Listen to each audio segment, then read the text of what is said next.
Here's Bobby! Hi, I'm Bobby, and welcome to a special episode of Dusty Old Movies. My dear friend Jess is moving to Colorado, where she originally comes from. And when I think of Colorado, I think of two things.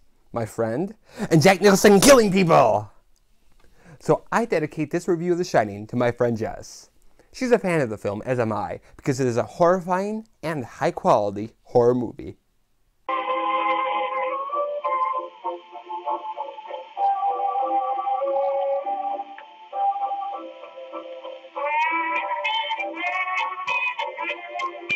In groovy 1974, horror writer Stephen King already had one hit novel, Carrie, and another one, Salem's Lot, was about to be published. Both stories had been set in Maine, which is where he lived. And to try something different, him and his wife traveled to Boulder, Colorado to find new inspiration. One night in Colorado, they stayed at the Stanley Hotel in room 217. They were the only guests in the hotel that night, and later they found out that room 217 was supposedly haunted. This strange evening is what inspired him to write The Shining. Meanwhile, the artistic director, Stanley Kubrick, was in a pickle.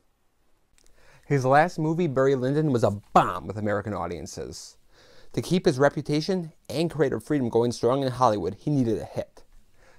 Horror movies made money. He liked gothic horror stories anyway, so he started going through countless horror novels until he found one that sparked his imagination.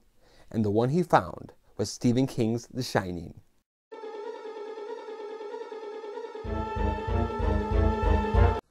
Former teacher and current writer Jack Torrance has just become the winter caretaker for the Overlook Hotel in Colorado. He will be joined by his wife Wendy and son Danny, and they will be the only people in the hotel while it's closed for the winter season. However, they will not be alone. The Overlook has had a long history of murder, death, and ghosts, and they can still be felt and seen, especially by Danny, whom has a special ability called Shining. Shining is a type of clairvoyance that allows him to read people's thoughts and see past events, thus making the Overlook truly horrifying for him. Jack is also affected by the hotel, and it leads him down a path of insanity and murder.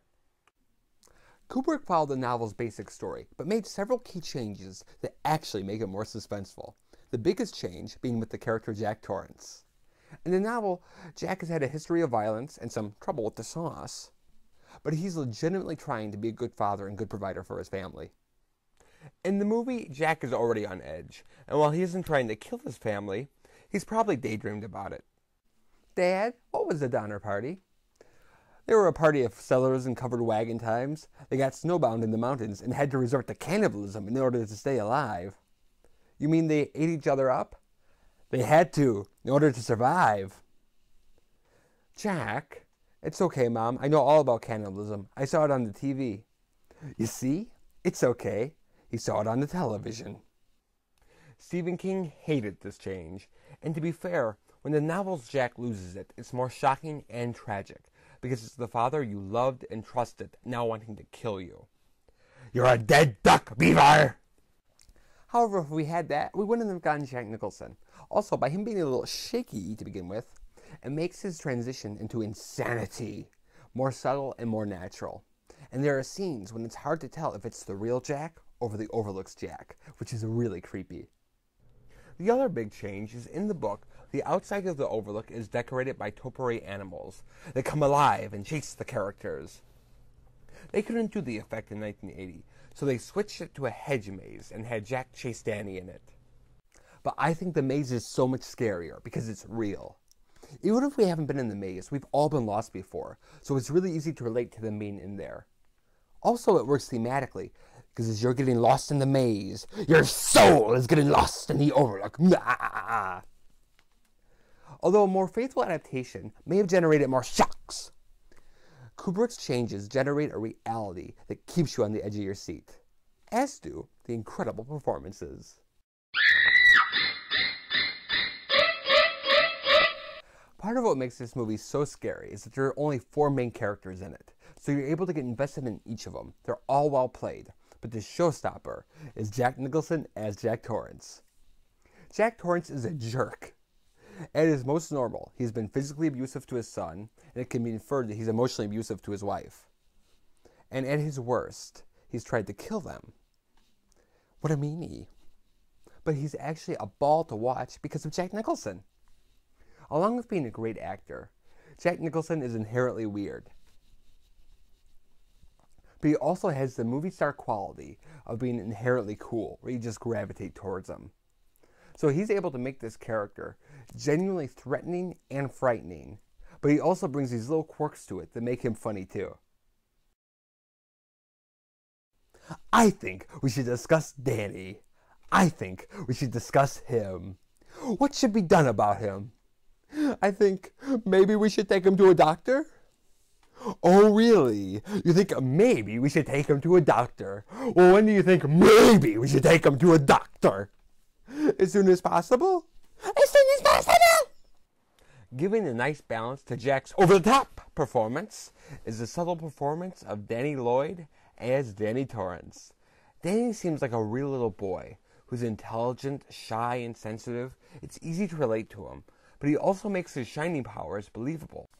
When Danny receives his clairvoyant thoughts, yay, clairvoyant thoughts! It's through his imaginary friend Tony.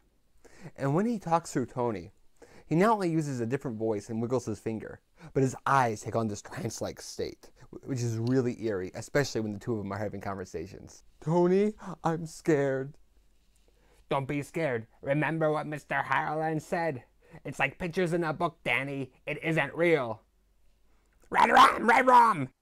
The other two members of the cast are Shelley Duvall as Wendy Torrance and Scatman Crothers as Dick Harlan. Na Scatman! Shelley is the perfect insecure victim as Wendy, and Scatman brings warmth and wisdom to his role, especially in the scene where he explains Shining to Danny. The four of them bring out the best in their characters, and it elevates the horror, as does how the horror is presented. Hello, Danny. Come play with us. Forever and ever and ever. The Shining is filled with horrifying images, like the twins and the blood coming out of the elevator, but what makes them really scary is how they're done. First of all, it has a realistic setting. The Overlook is a nice, normal-looking hotel. I would stay there, if I hadn't seen the movie first. And because the setting is so realistic, it makes the horror seem realistic, thus making it more disturbing. Also, the horror elements start out more small and subtle, and as the film progresses, they become more outrageous. So you're completely absorbed in the world of the Overlook when things get really terrifying, and it gives it a bigger impact. Stephen King hated the changes so much that he made his own, less successful, TV movie version of The Shining in 1997. But Kubrick's version has become a horror classic, and Jack Nicholson became Hollywood's go-to crazy guy. The Shining is not only a top-quality horror movie, it's also a deeply disturbing one, combining the horror of King with the psychology of Kubrick, and I give it 4 creepy twins out of 4. Thank you for watching Dusty Old Movies, and have a Colorado-y day!